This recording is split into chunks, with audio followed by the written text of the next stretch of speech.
Alhamdulillahirabbil alamin. Wassalatu wassalamu ala asrofil anbiya'i wal mursalin sayyidina wa maulana Muhammadin wa ala alihi wa sahbihi ajmain. Amma ba'd. Bapak-bapak, ibu-ibu dan saudara-saudara sekalian, alhamdulillah pada malam hari ini kita bisa dipertemukan oleh Allah Subhanahu wa taala. Malam hari ini adalah edisi yang pertama Islamic Business Coaching. Ini edisi perdana dan insya Allah kalau masih istiqomah nanti setiap 2 minggu sekali kita bisa terus bersama-sama. Kita akan membahas bagaimana membangun bisnis syariah atau bisnis Islam. Kita berangkat dulu ya. Dari satu pertanyaan besar. Kenapa kita harus membangun bisnis syariah? Ini semuanya pengusaha ya? Semuanya pebisnis. Kok amin? Mestinya kalau ditanya ya atau tidak itu saja. Kalau lihat wajah-wajahnya memang wajah-wajah pengusaha yang senantiasa berusaha agar menjadi pengusaha.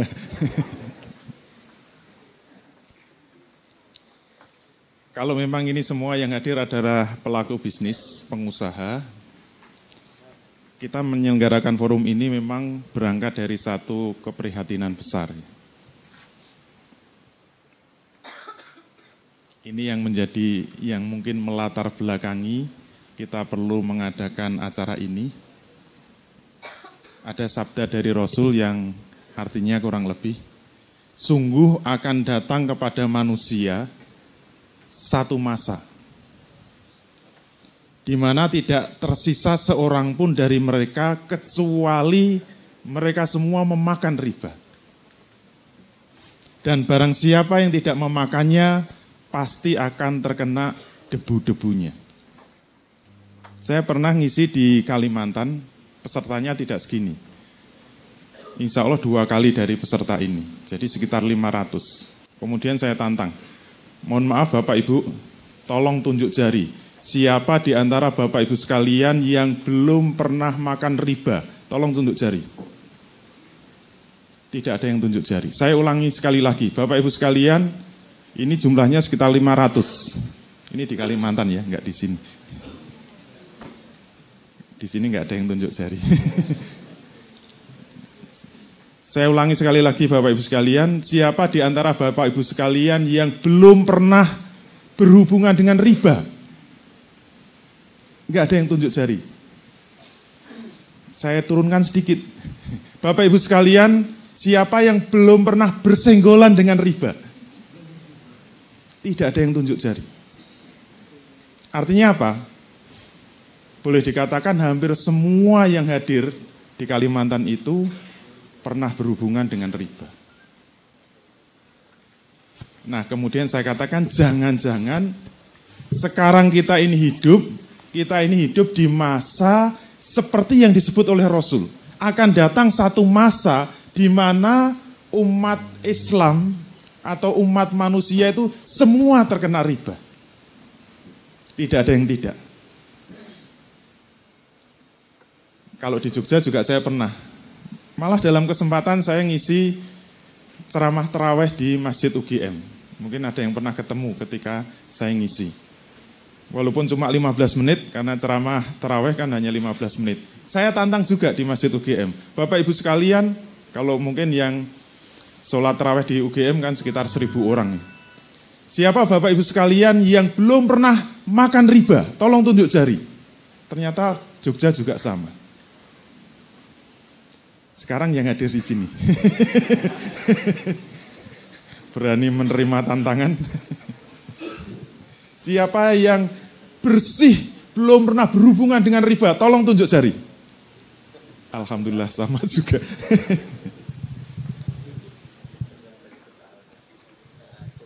Berarti masa ini sudah datang. Sebagaimana yang sudah disampaikan oleh Rasul, akan datang satu masa di mana umat Islam nantinya itu akan terkena riba semuanya. Kalaupun mengaku tidak terkena riba, insya Allah itu masih terkena debu-debunya riba. Itu pertanyaan pertama. Kemudian saya tanya berikutnya. Kalau memang semuanya pernah terlibat dengan riba, pertanyaan berikutnya apa? Sudah tahu riba itu haram, kenapa masih melibatkan diri dalam riba? Kira-kira jawabnya apa? Itu di Kalimantan saya tanya juga. Sudah tahu riba itu haram? Tahu. Sudah tahu kalau riba itu haram, kenapa masih terlibat dengan riba? Tolong dijawab. Itu di Kalimantan, saya tanya gitu. Ternyata semua diem. Kecuali yang duduk di depan itu ada yang ngomong. Ya, riba itu memang haram, Pak. Tapi haram-haram sedikit kan nggak apa-apa.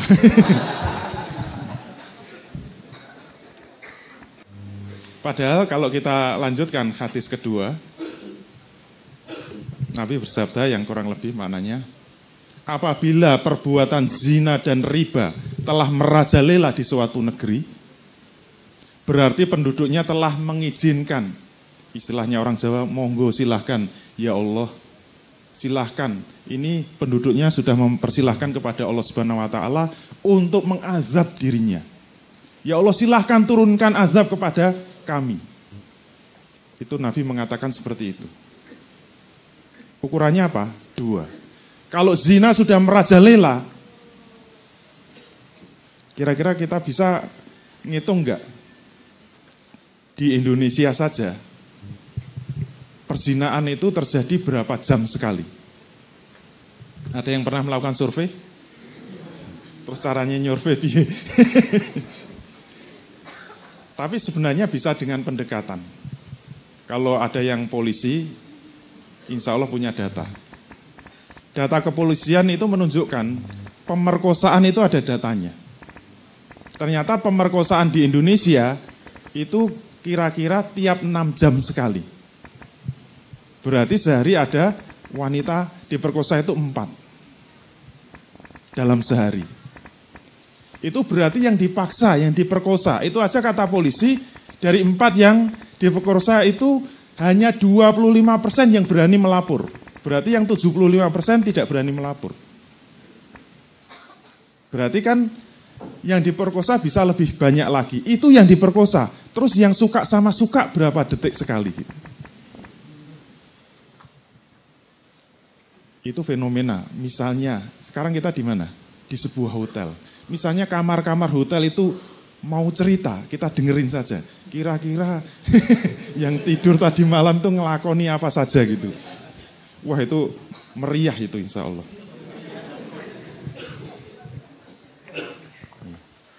Sampai mana tadi? Hafal. Saya aja lupa. Kalau bicara soal kamar, ternyata semuanya ingat. Itu artinya apa? Dari segi yang pertama, sebenarnya perbuatan zina itu sudah merajalela di negeri kita ini.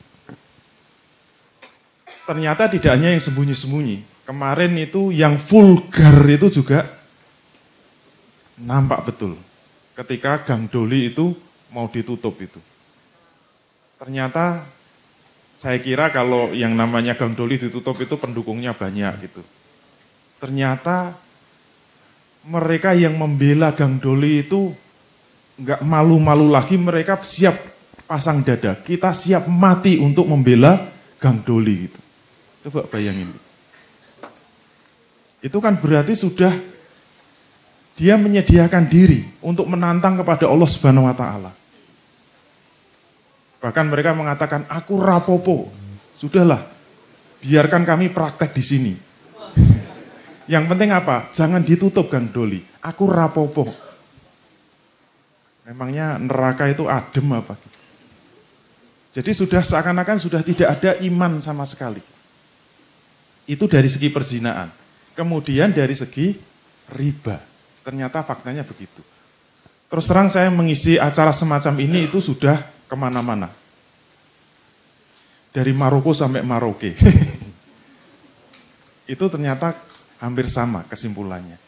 Saya boleh tutup mata ya, mohon maaf ya. Setiap kita pegang siapa saja orang Islam, saya walaupun cuma ngisi pengajian kecil-kecil, pengajian level RT, berhadapan dengan ibu-ibu, selalu kalau saya tanya, apakah ibu-ibu tidak pernah berhubungan dengan riba? Kemudian yang lebih besar lagi, mungkin ngisi pengusaha-pengusaha, apakah tidak pernah berhubungan dengan riba? Hampir semuanya sudah kena. Ini kan sudah merajalela. Padahal kalau faktanya seperti itu, sebenarnya kita sudah mempersilahkan kepada Allah untuk mengazab kita. Nah, oleh karena itu, malam hari ini kita perlu bersama-sama melihat secara mendalam. Kembali ke cerita Kalimantan tadi, karena ada yang menjawab, Pak, haram-haram sedikit kan nggak apa-apa. Kenapa ada yang menjawab mengambil riba itu haram-haram sedikit itu enggak apa-apa? Kira-kira penyebabnya apa? Saya yakin penyebabnya itu karena ustadz yang menyampaikan itu mengkorupsi dalam tanda petik ayatnya. Jadi ayat tentang riba itu biasanya dipotong. Dipotong apa? Cuma ini plus ini. Saya yakin semuanya hafal. Riba hukumnya apa? Haram. Dalilnya Al-Baqarah 275. Bunyinya wa ahallallahu al-bai'a wa harrama riba. Oke, semuanya hafal kan? Allah menghalalkan jual beli dan mengharamkan riba. Oleh karena itu tidak ada masalah dengan ayat ini. Tapi gara-gara, mohon maaf ya, gara-gara ayatnya hanya dipotong wa ahallallahu al-bai'a wa harrama riba. Kesimpulannya apa? Ya haram-haram sedikit nggak apa-apa lagi. Maka saya tantang waktu di Kalimantan itu. Bapak Ibu sekalian, berani nggak Al-Baqarah 275 ini kita baca semua isinya? Berani? Wah langsung jawab gitu. Saya ulangi, bagaimana kalau saya tawarkan Al-Baqarah 275 saya baca dari awal sampai akhir? Setuju? Setuju. Semangat. Kemudian saya tambahin lagi, Bapak Ibu sekalian, kalau Al-Baqarah 275 ini saya baca semuanya, kemudian saya jelaskan semuanya isinya, saya jamin Bapak Ibu sekalian nanti malam tidak bisa tidur. Kalau nanti malam ada yang bisa tidur, berarti imannya diragukan. Siap saya bacakan Al-Baqarah 275? Siap. Udah enggak semangat lagi. Jadi enggak? Jadi. Baca awal sampai akhir selesai? Setuju? Setuju. Baca saja gampang kan? Oke, kita baca ya. A'udzubillahi minasyaitonirrajim. Allazina ya'kulunar riba la yakumuna illa kama yakumul ladzi yatakhabbatuhus syaitanu minal mas. Dzalika bi annahum qalu innamal bai'u mithlu riba. Wa ahallallahu al-bai'a wa harrama riba. Faman ja'ahu mau'izatum mir rabbih fantaha falahu ma salaf wa amruhu ila Allah. Wa man 'ada fa ulaika ashabun nar hum fiha khalidun. Selesai. Ada masalah? Tidak ada kan? Apa yang bikin nggak bisa tidur? Nggak ada masalah. Nggak ada masalah kan? Cukup. Masalahnya ini kalau kita terjemahkan satu-satu. Oke, siap? Semuanya siap? Kita mulai kalimat pertama. Ini kalimat pertama. Allazina ya'kulunar riba la yakumuna illa kama yakumul ladzi yatakhabbatuhus syaitanu minal mas. Kalau lihat terjemah memang tidak ada masalah. Orang-orang yang memakan riba tidak dapat berdiri melainkan seperti berdirinya orang yang kerasukan setan lantaran tekanan penyakit jiwa. Sepintas kalau kita lihat terjemahan nggak ada masalah kan? Orang-orang yang memakan riba atau mengambil riba tidak dapat berdiri, melainkan seperti berdirinya orang yang kerasukan setan lantaran tekanan penyakit jiwa. Tapi kalau ayat ini dibaca seorang mufasir, pasti ada sesuatu yang aneh dari ayat ini. Dan biasanya mufasir kalau melihat ayat yang aneh, itu pasti akan menggali dengan penjelasan dari Rasul. Kalau kita cermati ayat ini, yang aneh kira-kira apa?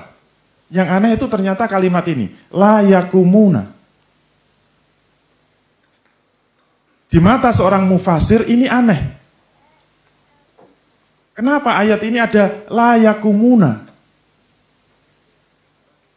Kenapa ini aneh? Coba kaitkan dengan awal ayat. Orang-orang yang makan riba itu tidak dapat berdiri. La yakumuna. Kecuali seperti berdirinya orang yang kerasukan setan lantaran tekanan penyakit jiwa. Ada yang mufasir mengartikan minal mas itu seperti orang yang kena ayan. Pernah lihat orang kena ayan? Kejat-kejat gitu jatuh. Mau berdiri jatuh. Kenapa ini aneh? Karena setiap hari kita melihat banyak orang makan riba, tapi jalannya gagah-gagah. Iya enggak? Mobilnya bagus-bagus, bisnisnya sukses, pakai jas, pakai dasi. Kenapa ayatnya mengatakan berdiri saja tidak bisa? Aneh kan? Semakin banyak ribanya semakin gagah. Semakin banyak utangnya makin gagah. Makin banyak utangnya makin sukses. Tapi ayatnya mengatakan berdiri saja tidak bisa. Maka harus dicek. Maksud la yakumuna itu apa? Ternyata penjelasannya itu bisa kita dapatkan dari penjelasan Rasul Shallallahu Alaihi Wasallam. Mari kita lihat. Apa makna la yakumuna? Ini kita lihat satu hadis ini rasanya sudah pengen muntah. Ini agak panjang hadisnya. Ini penjelasan dari Rasul tentang la yakumuna. Nabi bersabda yang artinya kurang lebih, pada waktu aku dimi'rajkan ke langit, aku memandang ke langit dunia. Ternyata di sana terdapat banyak orang yang memiliki perut seperti rumah-rumah yang besar dan telah doyong perut-perut mereka. Mereka dilemparkan dan disusun secara bertumpuk di atas jalur yang dilewati oleh para pengikut Fir'aun. Jadi Rasul melihat ada orang yang perutnya membesar sebesar rumah. Kira-kira sebesar ruangan ini perutnya. Mereka dilemparkan dan disusun secara bertumpuk di atas jalur yang dilewati oleh para pengikut Fir'aun. Mereka diberdirikan di dekat api neraka setiap pagi dan sore. Berarti belum masuk neraka. Masih di alam barzah. Kemudian mereka berkata, wahai Rob kami, jangan sampai terjadi kiamat. Wahai Rob kami, jangan sampai terjadi kiamat. Wahai Rob kami, jangan sampai terjadi kiamat. Setiap hari mereka itu keluhannya gitu, jangan sampai terjadi kiamat, jangan sampai terjadi kiamat. Berarti masih di alam kubur. Masih di alam barzah. Belum masuk neraka, jangan khawatir. Ini baru pemanasan. Kemudian aku tanyakan kepada Jibril, aku Rasul ya. Kemudian Rasul bertanya kepada Jibril, wahai Jibril, siapa mereka? Jibril menjawab, mereka adalah para pemakan riba dari kalangan umatmu. Umat Islam. La yakumuna illa kama yakumul ladzi yatakhabbatu syaitanu minal mas. Kemudian Jibril mengatakan, yang mereka itu tidak dapat berdiri, melainkan seperti berdirinya orang yang kerasukan setan lantaran tekanan penyakit jiwa. Itulah tafsir dari ayat ini.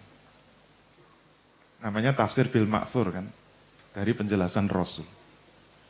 Jadi kenapa ayatnya mengatakan la yakumuna, para pemakan riba tidak dapat berdiri? Terjawab, ternyata besok perutnya itu diperbesar sebesar rumah sehingga berdiri aja nggak bisa. Mau jalan kayak suster ngesot gitu kira-kira gitu.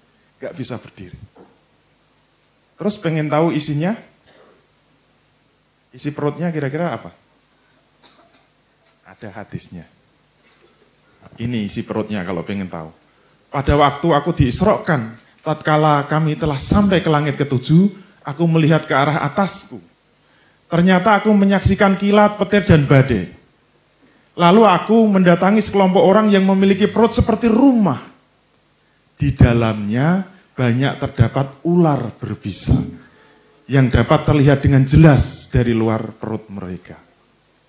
Pengen tahu isi perutnya, kenapa membesar sebesar rumah? Ternyata isinya itu ular-ular berbisa yang bisa dilihat dengan jelas dari luar perut mereka. Aku tanyakan kepada Jibril, wahai Jibril, siapa mereka? Jibril menjawab, mereka adalah para pemakan riba.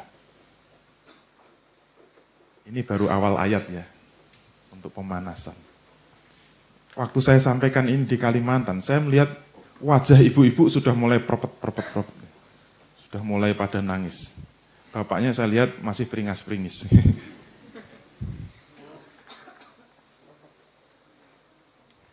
Masih kuat? Kita lanjutkan. Ini baru pemanasan, baru pembukaan.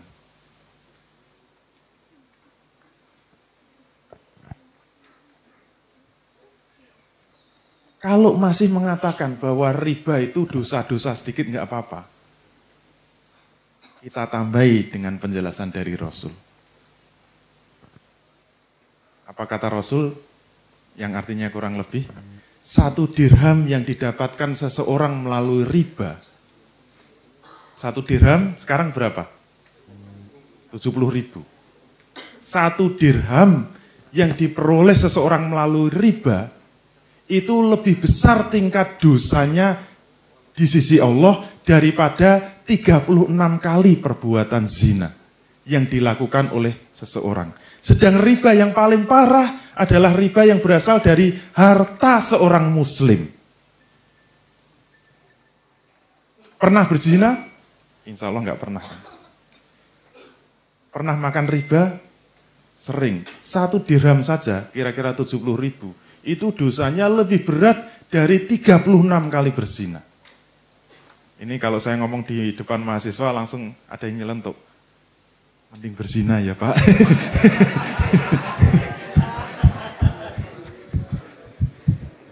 Dasar mahasiswa.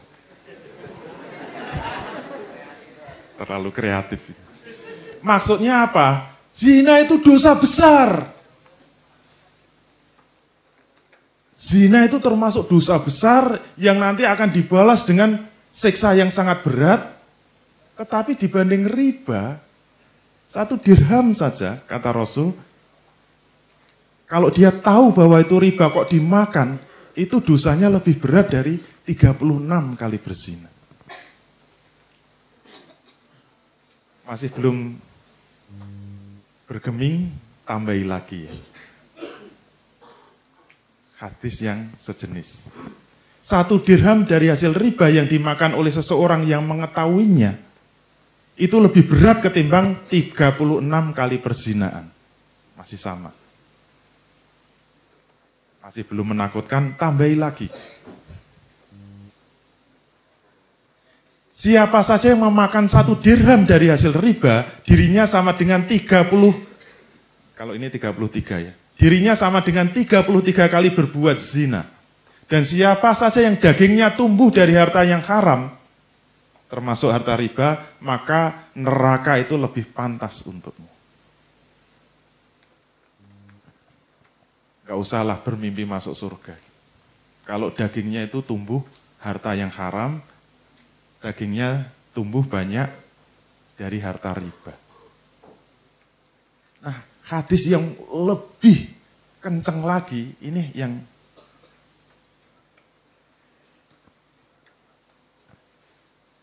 lebih neges lagi ya. Di dalam riba itu ada 99 pintu dosa. Di dalam riba itu ada 99 pintu dosa. Yang paling ringan, pernah ngitung sampai 99, tapi dosa kabeh. Dosa. Peng 99. Yang paling ringan itu seperti seorang anak laki-laki yang menzinai ibu kandungnya sendiri. Berzina itu sudah dosa besar. Apalagi berzina dengan ibu kandungnya. Itu ternyata dosa yang paling rendah, dosa yang paling ringan dari 99 pintu dosa. Berarti nggak main-main.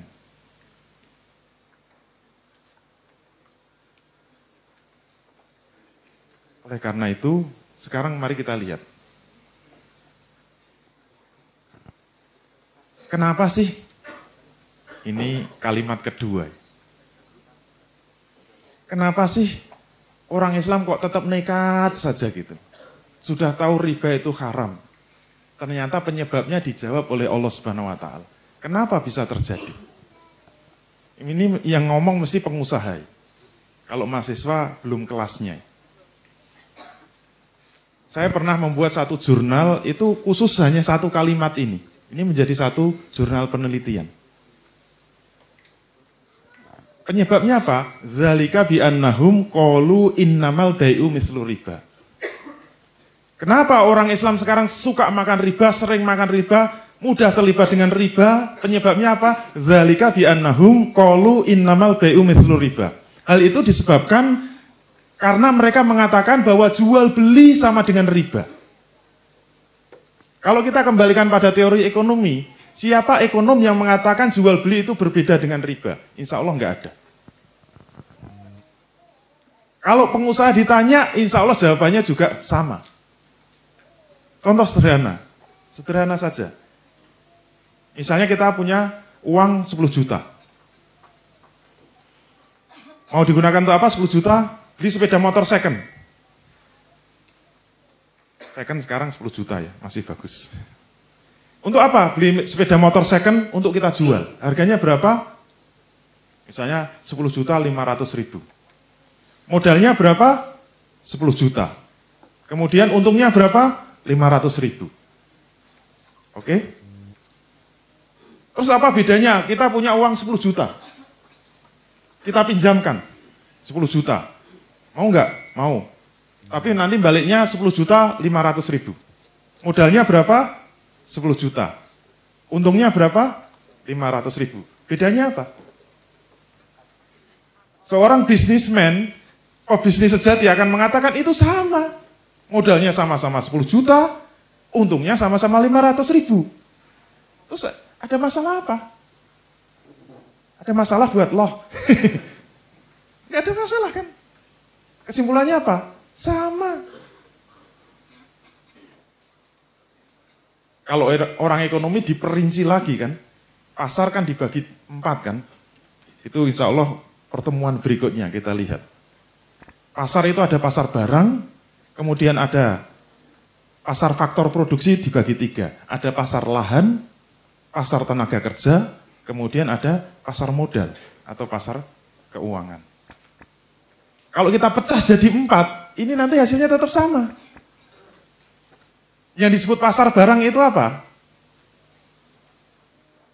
Kita punya uang 10 juta, kita belikan barang, kita jual. Mendapat apa? Laba 500 ribu. Oke? Berarti modalnya berapa? 10 juta, keuntungannya apa? 500 ribu disebut laba di pasar barang. Di pasar lahan, misalnya kita punya uang 10 juta, kita belikan lahan, kemudian kita sewakan. Sebulan berapa? 500 ribu. Oke? Modalnya berapa? 10 juta, kemudian keuntungannya 500 ribu. Apa bedanya dengan pasar yang ketiga? Kita punya tenaga kerja sebulan, kemudian dibayar 500 ribu. Keuntungannya berapa? 500 ribu. Atau kita punya 10 juta, kemudian kita pinjamkan, nanti sebulan bayarnya 500 ribu. Sama kan? Cuma dalam ekonomi istilahnya yang satu disebut laba, yang kedua disebut sewa, yang ketiga disebut upah, yang keempat disebut bunga. Jadi laba itu kompensasi dari penjualan. Jual barang kita kulak 10 juta, dijual 10 juta, ini jual beli apa enggak? Kerja bakti itu. Kalau kita punya barang, belinya 10 juta, kita jual 10 juta 500 ribu, dapat 500 ribu, ini logis enggak? Rasional kan? Terus kita punya lahan, belinya 10 juta, kita sewakan sebulan. Kalau yang nyewa, ini bayarnya berapa? Udahlah, pakai aja, enggak apa-apa, ikhlas kok. Logis enggak ini? terlalu baik kayaknya ini. Kalau kemudian bayar sebulan 500.000, logis kompensasi dari sewa lahan. Terus ada orang bekerja selama sebulan, dibayar, mau dibayar berapa? Jaga toko selama sebulan. Udahlah nggak apa-apa, saya ikhlas. Setiap keringat yang menetes di toko ini, semoga dicatat oleh Allah Subhanahu Wa Taala. Ya alhamdulillah, terus saja kerja. Jadi kalau misalnya dibayar 500.000 sebulan, logis enggak? Logis, itu kompensasi dari tenaga yang dicurahkan. Yang terakhir, punya uang 10 juta, dipinjam selama sebulan, dikembalikan 10 juta. Ini perlu tambahan enggak Pak? Tetap balik 10 juta apa? Perlu tambahan? Udahlah enggak usah. Kalau pinjam 10 juta ya baliknya 10 juta. Bener? Enggak perlu tambahan? Enggak usah, saya ikhlas kok. Logis enggak? Enggak logis kan? Kalau tambahi 10 juta plus 500.000 logis enggak? Logis. Zalika bi annahum qalu innamal bai'u mithlu riba. Hal itu disebabkan karena mereka mengatakan bahwa jual beli sama dengan riba. Tidak ada ekonom, tidak ada pebisnis yang mengatakan jual beli berbeda dengan riba. Hanya orang nggak mikir, orang nggak bisa bisnis yang mengatakan jual beli berbeda dengan riba.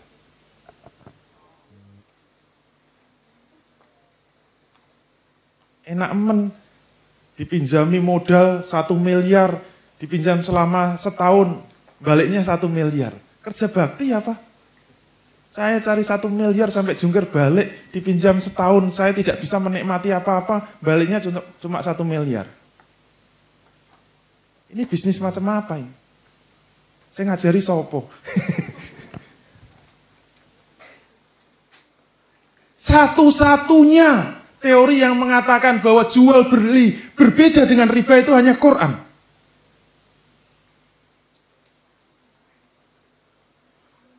Oleh karena itu, tadi kelanjutannya Allah dengan tegas mengatakan wa ahallallahu al-bai'a wa harrama riba. Allah menghalalkan jual beli dan mengharamkan riba. Nah, oleh karena itu yang perlu kita bahas. Terus riba itu apa sih? Saya yakin ada banyak pendapat, ada banyak perdebatan. Mungkin kalau saya mengatakan riba haram semua sepakat. Insya Allah nggak ada yang mempermasalahkan. Oke? Tapi begitu saya ngomong bunga bank itu sama dengan riba, itu yang marah itu sampai Afrika Selatan. Terutama pegawai bank. Ternyata ngomong riba dengan bunga itu beda. Kalau riba semua sepakat, tapi kalau bunga, tunggu dulu. Tahu bunga enggak? Bunga itu perempuan. Kalau laki-laki, Pak Nga.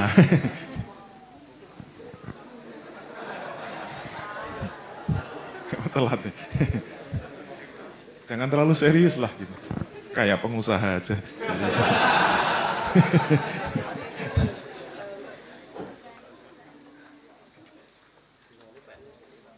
Sekarang kita lihat, makna riba secara bahasa adalah az-ziyadah atau tambahan. Itu secara bahasa.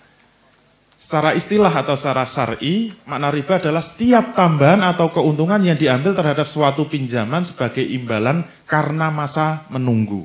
Ini adalah definisi riba jenis pertama yang disebut dalam fikih riba nasi'ah. Riba karena masa menunggu.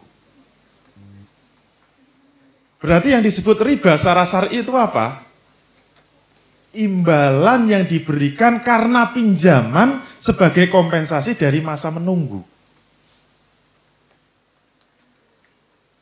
Dari sini bisa nggak kita katakan bahwa riba sama dengan bunga? Sudah mulai nampak kesamaannya. Tetapi mungkin terhadap definisi ini banyak yang protes.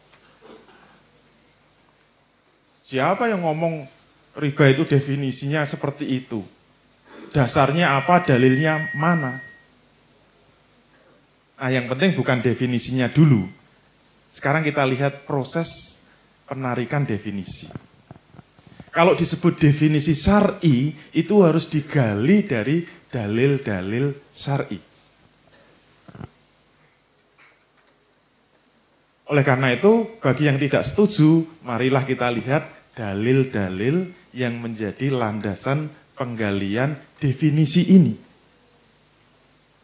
Maka kalau nanti ada yang protes, ada yang debat, silahkan berhubungan dengan Rasulullah Shallallahu Alaihi Wasallam. Karena penjelasan detailnya itu dari hadis. Kalau dari Quran cuma wa ahallallahu bai'a wa harrama riba. Disebut riba berkali-kali, tapi Quran tidak pernah menjelaskan riba itu apa. Berarti yang menjelaskan riba itu apa dari Rasul. Makanya kalau nggak sepakat, jangan protes sama saya dong. Silahkan SMS Rasulullah Shallallahu Alaihi Wasallam. Pengen tahu nomornya? Nanti berhubungan dengan panitia. Saya juga nggak tahu. Satu-satu mari kita lihat. Yang pertama, Nabi bersabda, kullu qardin jarra naf'an fahuwa riba. Ini yang paling mudah. Definisi riba yang paling mudah, paling simpel, singkat, padat, jelas itu dari hadis ini. Nabi mengatakan, kullu qardin jarra naf'an fahuwa riba. Dalam matan yang lain kadang-kadang disebut kullu qardin jarra manfaatan fahuwa riba. Setiap pinjam meminjam atau utang piutang yang membuahkan manfaat itu adalah riba. Itu definisi yang paling simpel dari Nabi. Setiap pinjam meminjam yang membuahkan manfaat itu adalah riba. Nanti hadis berikutnya kita lihat, ternyata manfaat itu tidak hanya uang. Hati-hati. Manfaat itu bisa uang, bisa barang, bisa jasa. Dari mana taunya? Semuanya dari Rasul. Kadang-kadang disebut, ini hadis Bukhari, Nabi mengatakan yang artinya kurang lebih, jika seseorang meminjamkan uang kepada orang lain, maka janganlah dia menerima hadiahnya. Ayo, kadang-kadang dalam bentuk hadiah. Apalagi hadiahnya keren sekarang. Mercy, BMW gitu. Xenia, enggak ada ya. Disebut hadiah. Kenapa? Karena kita meminjamkan uang ke bank. Sebenarnya menabung itu kan meminjamkan. Enggak percaya, buka buku tabungannya. Masuk dalam kolom apa? Kredit kan? Berarti apa? Itu akadnya pinjam meminjam. Ya enggak? Kok diberi hadiah? Kena ini hadis yang kedua. Jika seseorang meminjamkan uang kepada orang lain, janganlah menerima hadiahnya. Untuk mobil ya Pak. Haram Pak gitu. Kayak no aku aja. Padu nih. Hadis ketiga. Manfaat yang ditarik dari peminjaman adalah salah satu cabang dari riba. Disebutnya manfaat. Nah, manfaat itu apa saja kita lihat dalam hadis berikutnya.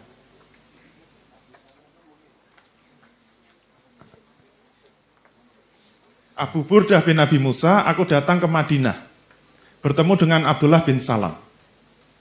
Dia berkata, kamu hidup di dalam sebuah negeri di mana riba tersebar luas. Karena itu, jika salah seorang berhutang kepadamu dan dia memberikan sekeranjang rumput, dan atau gandum, atau jerami, janganlah kamu terima, karena itu adalah riba. Jadi ternyata nggak harus uang kan. Misalnya tetangga minjem duit, 1 juta. Kemudian mengembalikan 1 juta plus semangkok sayur. Mohon maaf, riba.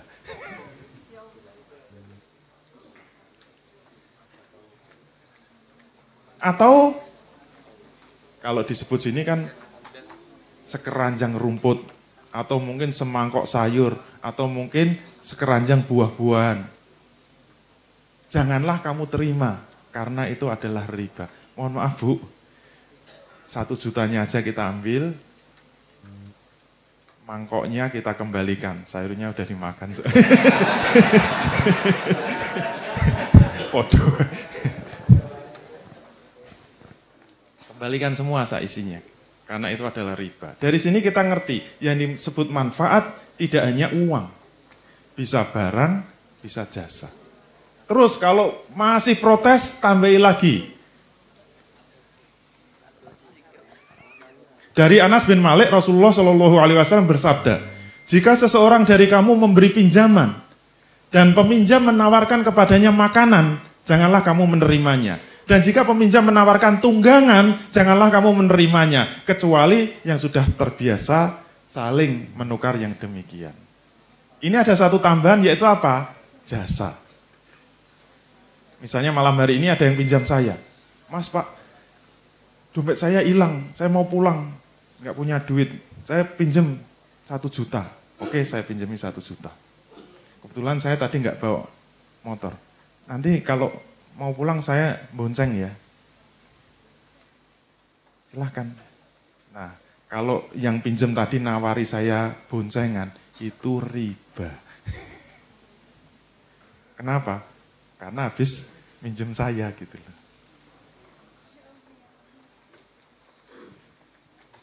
Makanya kalau minjem harus hati-hati. Saya pinjem uang gitu. Terus yang pinjem mau saya pijetin enggak gitu. Itu pijet riba.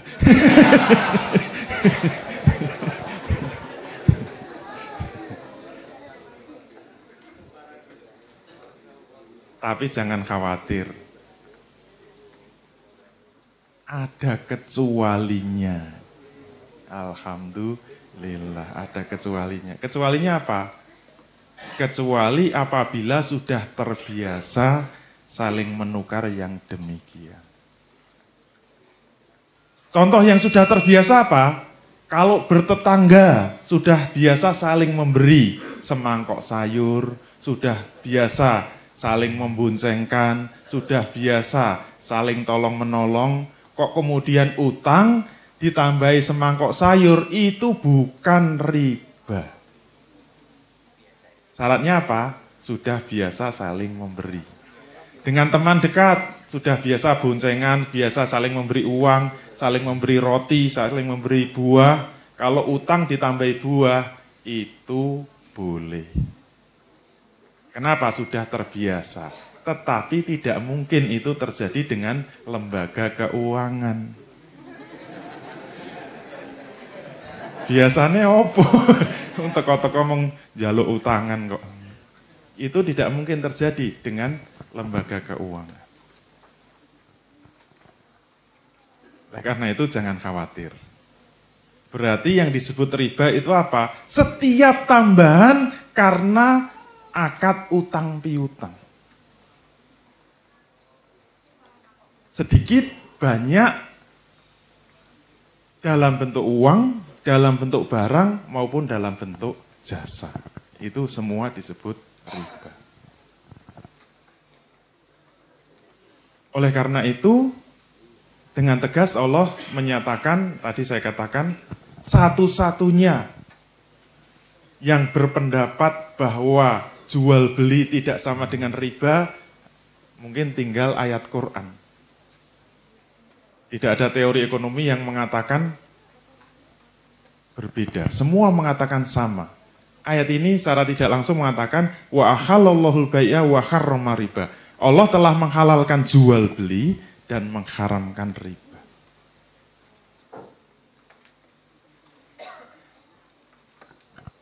Nah, sekarang kalimat berikutnya. Sudah sampai pada kalimat berapa? 4. Pokoknya kalau ayat Al-Baqarah 275 selesai, pertemuan kita selesai. Satu ayat aja selesai.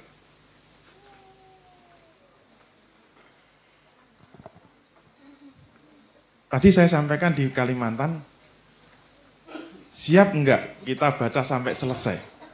Siap. Oke. Mari kita mulai. Kelanjutannya apa? Wa akhallallahu al-bai'a wa harrama riba. Kelanjutannya, faman ja'ahu ma'idhatum mir rabbi fantaha falahu ma salaf wa amruhu ilallah.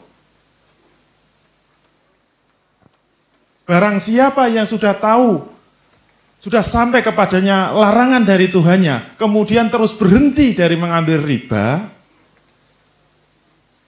maka baginya apa yang telah diambilnya dahulu sebelum datang larangan, itu urusannya semua terserah Allah. Maknanya apa? Kalau dulu nggak tahu, kemudian mau berhenti dari mengambil riba, maka yang lampau dimaafkan oleh Allah. Alhamdulillah. Yang menakutkan apanya? Katanya menakutkan.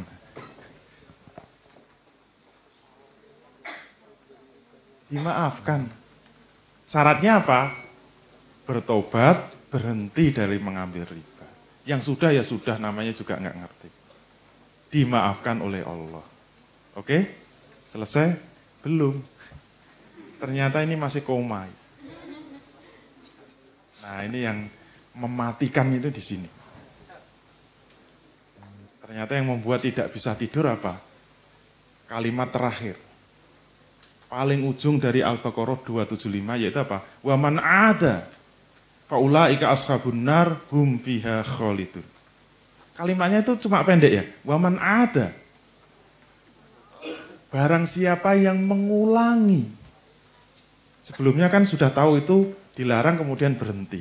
Kelanjutannya apa? Barang siapa mengulangi mengambil riba, padahal sudah tahu itu dilarang, nasibnya bagaimana? Faulaika ashabun nar. Mereka itulah penghuni-penghuni neraka, hum fiha khalidun. Dan mereka akan kekal di dalamnya. Nauzubillahi min dzalik. Ibu-ibu di Kalimantan saya tanya, ibu-ibu, semua sudah mengerjakan sholat 5 waktu? Sudah. Semua sudah tertib melaksanakan sholat 5 waktu? Sudah. Sekarang saya tanya, untuk apa tiap hari sholat 5 waktu? Tapi masih mengulang-ulang mengambil riba, tempatnya adalah neraka dan akan kekal di dalam. Mulai nuangis itu, saya lihat. Bapak-bapak, saya tanya juga. Kaget juga bapak-bapak. Kalau Ramadan puasa, kebetulan saya ngisinya pas Ramadan. Kalau Ramadan kayak gini puasa semua, puasa. Setiap tahun puasa Ramadan, puasa. Tidak ada yang bolong-bolong, tidak. Semua tertib menjalankan puasa, semua tertib. Sekarang saya tanya, untuk apa setiap tahun puasa Ramadan? Tapi selesai puasa Ramadan masih mengulang-ulang mengambil riba, tempatnya adalah neraka dan akan kekal di dalamnya. Gak ada yang nangis juga itu bapak-bapak. Sampai saya tanya, sudah ada yang naik haji? Kalimantan banyak yang naik haji. Hampir semua tunjuk jari. Ayo, yang sudah haji siapa? Hampir semua tunjuk jari. Pengusaha. Sekarang saya tanya, untuk apa sudah naik haji? Bahkan berulang-ulang naik haji, berulang-ulang umroh, pulang haji masih mengulang-ulang mengambil riba, tempatnya adalah neraka dan akan kekal di dalam. Menurut saya nggak ada yang lebih berat dari ancaman ini. Itu kan hampir sama dengan mati kafir kan. Kalau ayat kafir kan jelas. Innallazina kafaru min ahlil kitabi wal musyrikina fi nari jahannama khalidina fiha. Ulaika hum syarrul bariyah. Apa bedanya sama ini? Innallazina kafaru, sesungguhnya orang kafir. Orang kafir itu siapa? Ada dua kan? Min ahlil kitabi, yaitu dari kalangan ahli kitab, Yahudi dan Nasrani. Wal musyrikina, dan orang-orang musyrik. Jadi orang kafir ada dua, ahli kitab dan orang musyrik. Nasibnya gimana? Fi nari jahannama, mereka akan dimasukkan ke dalam neraka jahanam, khalidina fiha, dan mereka akan kekal di dalam. Apa bedanya sama ini? Walaupun memang ada penafsiran, ternyata ini bisa dibedakan menjadi dua. Hum fiha khalidun itu bisa dua kemungkinan. Nah, kita termasuk yang mana dilihat. Kemungkinan pertama, hum fiha khalidun maknanya masuk neraka selama-lamanya. benar-benar sudah tidak mungkin diangkat lagi, masuk neraka selama-lamanya. Untuk siapa? Mereka yang mengulang-ulang mengambil riba dengan pemahaman bahwa riba itu tidak haram. Siapa yang ngomong riba itu haram? Siapa yang ngomong bunga itu haram? Gak ada itu haram-haraman. Halal. Ngomong itu padune ora duwe duit. Ora entuk utangan misalnya.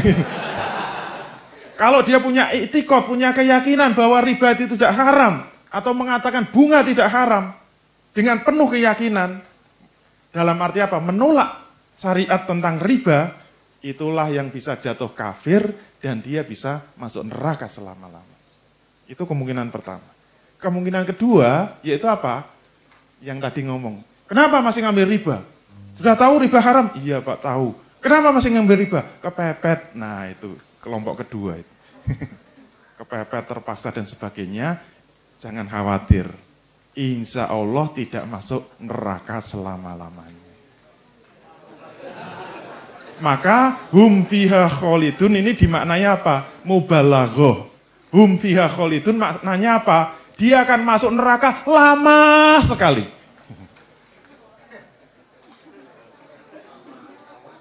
Nggak tahu berapa miliar tahun, pokoknya hum fiha kholidun maknanya apa? Sangat amat lama sekali. Tetapi kalau dia masih mengimani bahwa riba haram, suatu ketika diangkat juga oleh malaikat. Sudah gosong. Celup di sungai surga, masukkan.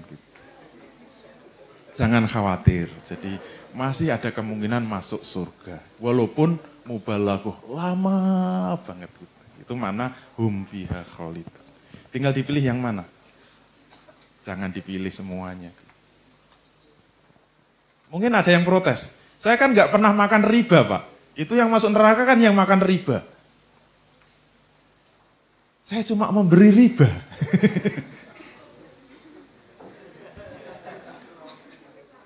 Atau ada yang mohon maaf ya, ada yang mengatakan, saya kan cuma pegawai bank Pak. Saya nggak pernah makan riba kok. Memberi riba juga nggak pernah. Saya cuma pegawai bank. Nah ini kena hadis riwayat Muslim. Rasulullah Shallallahu Alaihi Wasallam mengutuk 4 orang yang berhubungan dengan riba. Yang pertama apa? Pemakan riba, orang yang makan riba. Yang kedua, yang memberikannya. Yang ketiga, juru ketiknya. Bukan juru tulisnya, ini gambarnya ketik. Juru tulisnya, yang keempat, saksi-saksinya. Rasul menutup dengan wahum sawaun. Mereka itu semua sama. Jadi pemakannya, pemberinya, juru tulisnya, saksi-saksinya, wahum sawaun. Mereka adalah sama. Ternyata podo mawon, sama saja.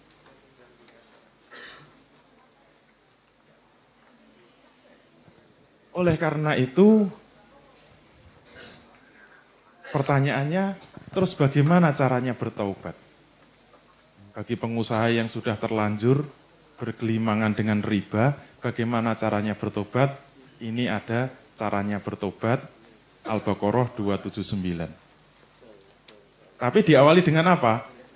Ini sebuah tantangan yang maha hebat dari Rasul Shallallahu Alaihi Wasallam. Allah dan Rasulnya. Al-Baqarah 279, ini bagi mereka yang tetap ngeyel ya. Fa'ilam taf'alu fa'zanu biharbi minallahi wa rasulihi. Ini sebenarnya 278 harusnya ditunjukkan, tapi enggak apa-apa. Sebenarnya 278 itu masih diawali. Ya ayyuhalladzina amanu ittaqullaha wa zaru ma baqiya minar riba in kuntum mu'minin. Kalau langsung ini kayaknya langsung meloncat. Saya lupa nulisnya. 278 dulu. Biar nyambung. Ya ayyuhalladzina amanu, wahai orang-orang yang beriman. Ini mohon maaf ya, untuk yang beriman saja ya. Yang enggak beriman keluar.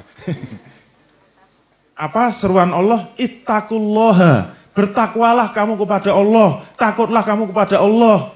Kemudian seruannya apa? Wazaru ma baqiya minar riba. Tinggalkanlah sisa-sisa riba. In kuntum mu'minin, jika kamu masih punya iman kepada Allah. Nah, baru kelanjutannya. Fa illam taf'alu, jika kamu tidak mau melakukan itu, yaitu apa? Meninggalkan sisa riba, fa'dzanu biharbi minallahi wa rasulihi. Umumkanlah perang melawan Allah dan Rasulnya. Itu dalam bahasa saya begitu. Siapa yang nggak mau meninggalkan riba, tidak mau meninggalkan sisa-sisa riba, silahkan umumkan perang melawan Allah dan Rasulnya. Berani melawan Allah dan Rasulnya? Kalau kita benar-benar mau bertobat, nggak mau melawan kepada Allah dan Rasulnya, maka kelanjutannya apa? Wa in tubtum falakum ru'usu amwalikum. Jika kamu mau bertobat, bagimu adalah pokok hartamu. Ternyata caranya bertobat begitu. Caranya bertobat bagaimana? Kembalikan pokok hartanya saja. Dari sinilah kemudian ulama sepakat, setiap tambahan walaupun itu hanya sedikit, itu adalah riba. Karena syarat bertobat, caranya apa? Kembalikan pokok hartanya. Jadi yang mengatakan riba itu hanya yang berlipat ganda, sudah dibantah dengan ayat ini. Kalau riba yang disebut riba itu yang berlipat ganda, itu kan 100%. Berarti 99% boleh kan? Maknanya kan begitu. Ini sudah ditutup dengan ayat ini. Caranya bertobat apa? Kembalikan pokok hartanya. Maka penutupnya la tazlimuna wa la tuzlamun. Kamu tidak akan menzalimi dan tidak akan dizalimi.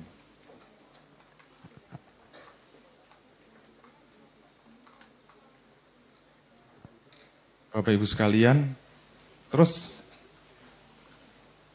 kalau bisnis nggak boleh pakai riba, terus caranya gimana? Jangan kemana-mana, tetap bersama kami. Insya Allah akan dilanjutkan 2 minggu yang akan datang. Masih ada waktu, kita selesaikan urusan kita. Mungkin di antara Bapak Ibu sekalian ada yang tidak sepakat, ada yang kurang setuju, mungkin ada yang punya pendapat lain atau mungkin dalil-dalil yang lain, silahkan disampaikan. Kita langsung masuk kepada tanya jawab ya. Monggo silakan. Situ dulu ya.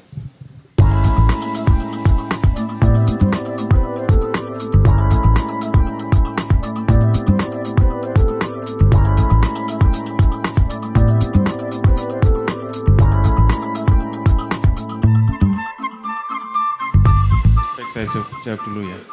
Yang pertama yang perlu saya komentari, jangan membuat ukuran bersih tidaknya bisnis itu dari sukses atau tidaknya. Hati-hati ya. Saya khawatir nanti orang yang bisnisnya sukses, hartanya melimpah ruah, itu berarti barokah. Jadi barokah identik dengan bisnis yang sukses, bisnis yang melimpah ruah. Ini hati-hati, menurut saya itu salah besar. Jadi ukuran bisnis itu barokah atau tidak, ukurannya tetap hukum-hukum syariat. Tetap pegangannya adalah bisnis kita sudah sesuai dengan syariat Islam atau tidak. Urusan nanti bisnisnya tambah melimpah atau justru malah bangkrut, itu urusan nomor 2. Dan itu bukan ukuran. Alumni dari IBC ini kan sudah gelombang 3 sebenarnya. Ada gelombang 1, gelombang 2. Itu setelah tahu akhirnya memang terkapar semua kan. Termasuk yang testimoni tadi itu nggak tahu dulu utangnya berapa miliar itu. Tanya aja gitu. Banyak yang kemudian akhirnya bisnisnya kocar-kacir gitu. Tapi kemudian kan kita harus mulai tata lagi. Oleh karena itu ini yang pertama yang harus kita pegang, bahwa ukuran benar tidaknya bisnis itu, bersih tidaknya bukan dari suksesnya bisnis. Saya khawatir nanti banyak orang-orang Islam, pengusaha muslim yang bisnisnya itu sampai miliaran bahkan triliunan, kemudian kita sebut dia barokah bisnisnya. kemudian disebut bisnisnya halal, belum tentu. Malah kadang-kadang, mohon maaf, saya sering kali mengatakan, kalau ada pengusaha muslim, kok bisnisnya itu sukses, melimpah, malah saya curiga, bisnisnya benar apa enggak. Kenapa? Karena sekarang kita hidup di era di mana basis pondasi seluruh bisnis itu adalah riba. Kalau nggak percaya sekarang tutup mata, adakah transaksi bisnis yang tidak pakai riba? Mohon maaf, termasuk nanti kepada bank syariah. Kalau nggak hati-hati, kalau kita nggak belajar sampai mendalam, kepleset juga itu. Kepada riba. Oleh karena itu kita harus hati-hati. Oleh karena itu normalnya memang berat sekali, kita harus pegang terus konsisten dengan bisnis yang bersih dari riba. Itu susah sekali. Itu yang pertama yang harus kita pahami. Kemudian yang kedua, bagaimana agar bisnis kita itu bersih dari riba? Atau mungkin membangun bisnisnya benar. Ya ikuti saja terus IBC-nya gitu. Baru episode 1. Tapi kalau meloncat sedikit, sebenarnya nanti kunci dari membangun bisnis syariah itu apa? Yang diatur oleh Islam itu kalau dalam bahasa ekonomi Islam itu kualitasnya, bukan kuantitasnya. Artinya apa? Islam itu tidak bicara sedikit banyaknya bisnis itu. Tidak berbicara sedikit banyaknya modal. Tidak berbicara sedikit banyaknya produksi. Itu tidak dibicarakan oleh Islam. Berarti Islam tidak berbicara kuantitas. Ini beda dengan ekonomi kapitalis. Ekonomi kapitalis yang dilihat, dipelototi hanya satu. Kuantitas, kuantitas, kuantitas.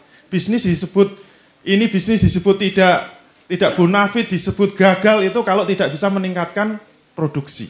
Tidak ada pertumbuhan dalam bisnis. Gagal, pecat itu direkturnya. Itu kalau yang melototi orang kapitalis. Kalau orang Islam tidak. Tidak ngomong masalah kuantitas, tapi kualitas. Kualitas yang dimaksud bukan kualitas barang juga. Kualitas itu apa? Yang dilihat oleh Islam itu adalah dari aspek transaksinya. Benar tidaknya ketika bertransaksi. Makanya saya ketika belajar ekonomi, sampai belajar ekonomi Islam, mungkin sudah sampai S3, kadang-kadang saya kecewa ketika misalnya ada pemikiran tentang bagaimana melahirkan pasar modal syariah. Wah hebat sekali, ada yang punya ide pasar modal syariah. Ternyata ketika saya baca, saya lihat yang disebut pasar modal syariah itu apa? Itu pasar modal yang memfasilitasi penjualan saham-saham dari perusahaan yang tidak memproduksi barang-barang yang haram. Jadi yang listing di pasar modal syariah itu apa? Jangan sampai ada perusahaan pengalengan babi misalnya, atau perusahaan yang memproduksi khamr. Ya itu tidak salah, karena kalau kita itu pabrik kita menghasilkan babi atau khamr itu jelas haram. Tetapi sebenarnya berbicara bisnis syariah itu bukan itu yang esensi. Yang esensi itu apa? Justru ketika ada pasar modal syariah, transaksinya itu sesuai syariah atau tidak. Ternyata yang terjadi apa? Semua transaksinya kayak pasar modal konvensional, cuma bedanya apa? Jangan sampai ada produk yang haram. Itu sudah disebut syariah. Ya nggak bisa dong. Makanya terhadap laundry tadi, apakah yang disebut laundry syariah itu ada laundry laki-laki dan laundry perempuan? Terus yang mencuci harus sesuai jenis kelaminnya? Bukan itu. Yang disebut bisnis syariah itu setiap transaksi itu harus sesuai dengan syariah. Nanti kalau sudah mulai masuk, berarti mulai dari membangun perusahaannya itu harus benar. Mohon maaf ya, mungkin sebagai pemanasan saja saya katakan. Kalau kita membuat perusahaan, kemudian izinnya pakai apa? PT kan? Itu formalnya pakai PT. Tetapi tidak sekedar perizinannya. Semua akad-akadnya mengikuti aturan main akad-akad PT. Sebagaimana yang ada dalam aturan pembuatan PT. Dari awal sudah saya katakan, Ini belum kita bicara tentang halal haram. Kalau masih mendirikan perusahaan itu tidak terkena hukum halal haram. Karena halal haram itu masuk wilayah hukum taklifi. Ini masih wilayah hukum wad'i. Hukum wad'i tidak bicara halal haram. Ini bicara sah atau batal itu pendirian PT. Ini dari awal saya katakan, kalau kita mendirikan perusahaan itu dengan akad PT, kemudian cara-caranya itu mengikuti aturan main dalam pendirian akad PT, itu tidak sah bisnisnya. Tidak sah itu kayak apa? Kayak, mohon maaf, kita sholat itu tidak wudu. Walaupun sholatnya sampai kemeringat, sujudnya sampai lama, sampai jidatnya hitam, disebut tidak sah, tidak ada nilainya sama di hadapan Allah Subhanahu wa Ta'ala. Sama seperti menikah kok tidak sah, misalnya tidak pakai wali, atau misalnya tidak pakai mahar, atau tidak ada ijab qabul. Kalau nikah disebut tidak sah, kemudian dia kumpul sama istrinya, itu disebut zina terus sampai meninggal dunia. Kenapa? Tidak sah akad nikahnya. Membuat PT kalau dari awal sudah tidak sah, itu nanti harta yang dihasilkan harta zina. Ekstrimnya begitu. Itu kalau nggak sabar di buku saya ini sudah ada, tapi nggak tahu ada nggak yang di Proud of You yang buku yang judulnya aja bahasa Inggris, dalamnya itu bahasa Jawa kok. Campur bahasa Indonesia. Proud of You. Itu memang mulai dari awal membangun perusahaan. Itu contoh sederhana. Jadi bukan hanya berbicara zat bisnis yang kita kelola, tetapi mulai dari pendirian perusahaan itu, makanya nanti bicara akad bisnis itu nanti harusnya mulai dari hukum wad'i dulu. Ini membentuk perusahaannya sah atau tidak. Kemudian berbicara hukum taklifi. Tapi kalau pembahasan ini dengan saya itu mungkin agak lama. Karena tugas saya ini memberikan kerangka besar dalam bisnis.